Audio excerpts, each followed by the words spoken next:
आप नई दिल्ली या मुंबई के किसी व्यस्त रेलवे प्लेटफॉर्म पर खड़े हैं। दूर से एक सफेद और नीली चमकती हुई ट्रेन खामोशी से प्लेटफॉर्म पर आकर रुकती है। इसके एरोडायनामिक डिजाइन और इसकी रफ्तार को देखकर हर भारतीय का सीना गर्व से चौड़ा हो जाता है। ये वंदे भारत एक्सप्रेस है, भारत की अपनी सेमी हाई स्पीड क्रांति। लेकिन क्या आपने कभी सोचा है कि जब 160 से 180 किलोमीटर प्रति घंटे की यह रफ्तार हमें इतना रोमांचित कर देती है, तो क्या होगा जब भारतीय पटरियों पर 320 किलोमीटर प्रति घंटे की स्पीड से एक बवंडर गुजरेगा? हम बात कर रहे हैं भारत के उस महाप्रोजेक्ट की जो मुंबई और अहमदाबाद के बीच समुद्र के नीचे और जमीन के ऊपर एक नया इतिहास लिखने जा रहा है। भारत की पहली बुलेट ट्रेन। इंसान ने हमेशा से ही कुदरत की इस बेतहाशा स्पीड को काबू करने की कोशिश की है।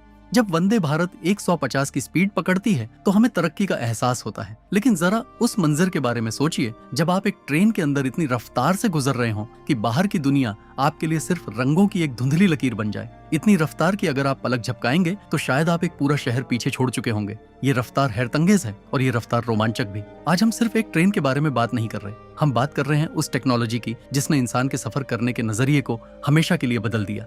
आखिर क्या होता है जब हजारों टन वजनी ट्रेन हवा के रेजिस्टेंस से टकराती है? कैसे भारत की पहली बुलेट ट्रेन समुद्र के नीचे बने अंडरसी टनल्स को पार करेगी? और क्या वाकई बुलेट ट्रेन सिर्फ एक बेहतर रेलवे सिस्टम है या ये विकसित भारत की ओर बढ़ता हुआ हमारा सबसे बड़ा कदम है? जब हम ट्रेन शब्द सुनते हैं तो हमारे दिमाग में लोहे की पटरियां और उन पर रगड़ खाते हुए भारी पहियों की आवाज आती है। लेकिन बुलेट ट्रेन इस पुराने ख्याल को जड़ से मिटा देती है। यहाँ फिजिक्स के वो नियम लागू होते हैं जो अमूमन हम एविएशन यानी हवाई जहाजों में देखते हैं। सबसे पहला और सबसे बड़ा सवाल, आखिर इसकी बनावट ऐसी क्यों है? अगर आप एक आम ट्रेन को देखें तो उसका सामने का हिस्सा सीधा या थोड़ा मुड़ा हुआ होता है, लेकिन बुलेट ट्रेन का नाक वाला हिस्सा किसी लंबी चोंच की तरह होता है। इसके पीछे एक बहुत ही गहरा साइंटिफिक कारण है जिसे एरोडायनामिक्स कहते हैं। जब कोई चीज 300 किलोमीटर प्रति घंटे की रफ्तार से चलती है तो हवा उसके लिए पानी की तरह गाढ़ी हो जाती है।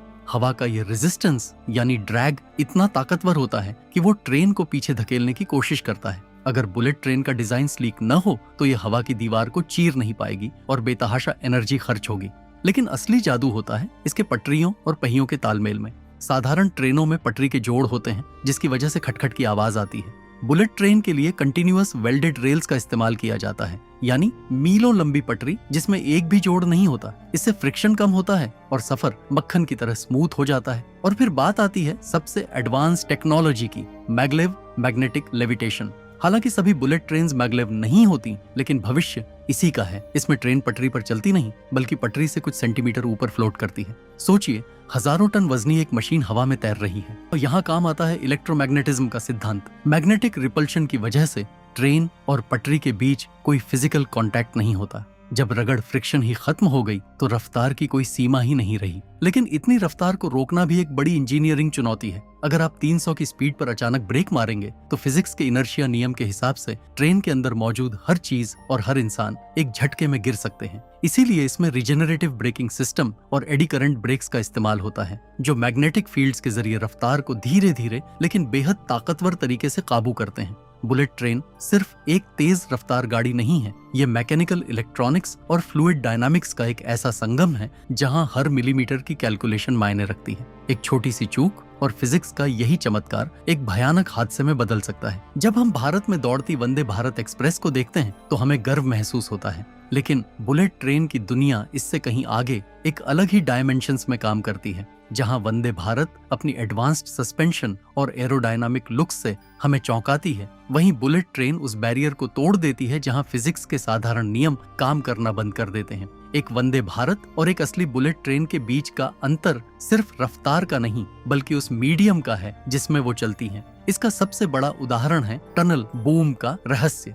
जापान के इंजीनियर्स के सामने शुरुआत में एक बहुत बड़ी समस्या आई। जब बुलेट ट्रेन किसी तंग टनल यानी सुरंग के अंदर तेज रफ्तार से घुसती थी तो हवा के दबाव की वजह से सुरंग के दूसरे छोर पर एक बहुत धमाका होता था, जैसे कि कोई बम फटा हो। इसे सोनिक बूम कहा गया। ये आवाज इतनी तेज थी कि आसपास के घरों की खिड़कियां टूट जाती थीं और लोग दहशत में आ जाते थे। आखिर ये क्यों हो रहा था? दरअसल ट्रेन के आगे की हवा इतनी तेज कंप्रेस हो जाती थी कि वो एक शॉक वेव बन जाती थी। इंजीनियर्स ने इसका हल कुदरत में ढूंढा। उन्होंने देखा कि एक चिड़िया जिसे किंगफिशर कहते हैं, जब पानी के अंदर मछली पकड़ने के लिए गोता लगाती है तो पानी की एक बूंद भी नहीं उछलती। उसका चोंच का डिजाइन इतना परफेक्ट है कि वो हवा से पानी के बदलाव को महसूस ही नहीं होने देता। बस यहीं से प्रेरणा लेकर बुलेट ट्रेन की नोज को किंगफिशर की चोंच जैसा लंबा और तीखा बनाया गया। इस एक बदलाव ने उस भयानक धमाके को शांत कर दिया और बुलेट ट्रेन को दुनिया की सबसे साइलेंट और एफिशिएंट मशीनों में शुमार कर दिया। लेकिन यहाँ एक और पैराडॉक्स पैदा होता है, द टाइम डायलेशन इफेक्ट। हालांकि ये थ्योरी बहुत माइक्रोस्कोपिक स्तर पर काम करती है, लेकिन आइंस्टीन की थ्योरी ऑफ रिलेटिविटी कहती है कि आप जितनी तेज गति से चलेंगे आपके लिए वक्त उतना ही धीमा हो जाएगा। भले ही यह अंतर सेकंड्स के करोड़ों हिस्से के बराबर हो, पर यह हमें याद दिलाता है कि बुलेट ट्रेन सिर्फ एक मशीन नहीं बल्कि स्पेस टाइम के साथ हमारी एक छोटी सी छेड़छाड़ है। रफ्तार हमेशा अपने साथ एक कीमत लेकर आती है और बुलेट ट्रेन के मामले में यह कीमत है जीरो मार्जिन ऑफ एरर, यानी एक छोटी सी गलती और सब कुछ खत्म। क्या आपने कभी सोचा है कि अगर 320 किलोमीटर प्रति घंटे की रफ्तार पर दौड़ती हुई ट्रेन के सामने पटरी पर एक छोटा सा पत्थर या कोई पक्षी आ जाए तो क्या होगा? फिजिक्स के हिसाब से काइनेटिक एनर्जी का फार्मूला होता है 1/2 मास गुणा वेलोसिटी स्क्वायर। यहाँ आप देखिए वेलोसिटी का स्क्वायर होता है। इसका मतलब है कि अगर आप रफ्तार दोगुनी करते हैं तो टकराने की ताकत 4 गुना बढ़ जाती है। इस रफ्तार पर एक छोटा सा पक्षी भी किसी मिसाइल की तरह ट्रेन के शीशे को चीर सकता है। लेकिन असली डार्क मिस्ट्री पत्थरों में नहीं बल्कि कुदरत के उस कहर में छुपी है जिसे हम अर्थक्वेक यानी भूकंप कहते हैं। जापान जैसे देशों में जहां बुलेट ट्रेन का जाल बिछा है, भूकंप एक रोज की बात है। एक ट्रेन 300 की रफ्तार पर है और अचानक जमीन कांपने लगती है, पटरियां हिल जाती हैं। ऐसे में ट्रेन का पटरी से उतरना निश्चित है और उस रफ्तार पर होने वाला हादसा किसी परमाणु धमाके से कम नहीं होगा। इस डर को खत्म करने के लिए इंजीनियर्स ने urgent earthquake detection and alarm system बनाया है। यह सिस्टम भूकंप की मुख्य लहरों से पहले आने वाली सूक्ष्म तरंगों पी वेव्स को पकड़ लेता है और महज कुछ मिलीसेकंड में पूरी लाइन की बिजली काट देता है ताकि ट्रेनें अपने आप रुक सकें। लेकिन सवाल आज भी वही है, क्या हम कुदरत से हमेशा जीत सकते हैं? एक और अनसुलझा रहस्य है व्हील रेल इंटरफेस का सूक्ष्म व्यवहार। जब मेटल इतनी तेज रफ्तार पर एक दूसरे से रगड़ खाती है तो वहां मॉलिक्यूलर लेवल पर क्या होता है, इसे पूरी तरह समझना आज भी वैज्ञानिकों के लिए एक चुनौती है। इसे ट्राइबोलॉजी कहते हैं। कई बार पटरियों पर ऐसे माइक्रो क्रैक्स आ जाते हैं जिन्हें नंगी आंखों से देखना नामुमकिन है, लेकिन वो पूरी ट्रेन को पलटने की ताकत रखते हैं। इसके अलावा एक साइकोलॉजिकल पहलू भी है जिसे मोशन ब्लर पैराडॉक्स कहा जाता है। इतनी रफ्तार पर इंसानी दिमाग और आंखें बाहर के दृश्यों को प्रोसेस नहीं कर पाती। ड्राइवर के लिए सिग्नल देख पाना नामुमकिन होता है, इसलिए बुलेट ट्रेन में बाहर कोई सिग्नल नहीं होते, सब कुछ कंप्यूटर कंट्रोल्ड होता है। लेकिन क्या होगा अगर कभी साइबर अटैक के जरिए उस कंप्यूटर सिस्टम को हैक कर लिया जाए? क्या हम एक ऐसी मशीन बना चुके हैं जो हमारे कंट्रोल से बाहर जा सकती है? आज हम एक ऐसे युग में जी रहे हैं जहाँ दूरी अब कोई रुकावट नहीं रही। बुलेट ट्रेन शहरों को करीब लाएगा और अर्थव्यवस्थाओं को एक नई रफ्तार देगा। लेकिन इस तकनीकी चमत्कार के पीछे एक गहरा दार्शनिक सवाल भी छुपा है। हम इतनी जल्दी में क्यों हैं? हम कहां पहुंचने की कोशिश कर रहे हैं? जब हम 320 किलोमीटर प्रति घंटे की रफ्तार से खिड़की के बाहर देखते हैं तो नजारे धुंधले पड़ जाते हैं। हम मंजिल पर तो जल्दी पहुंच जाते हैं, लेकिन उस रास्ते को खो देते हैं जो सफर की असली खूबसूरती होती है। शायद बुलेट ट्रेन इंसान की उसी बेताबी का नतीजा है, एक ऐसी प्रजाति जो अपनी सीमाओं को कभी स्वीकार नहीं करती।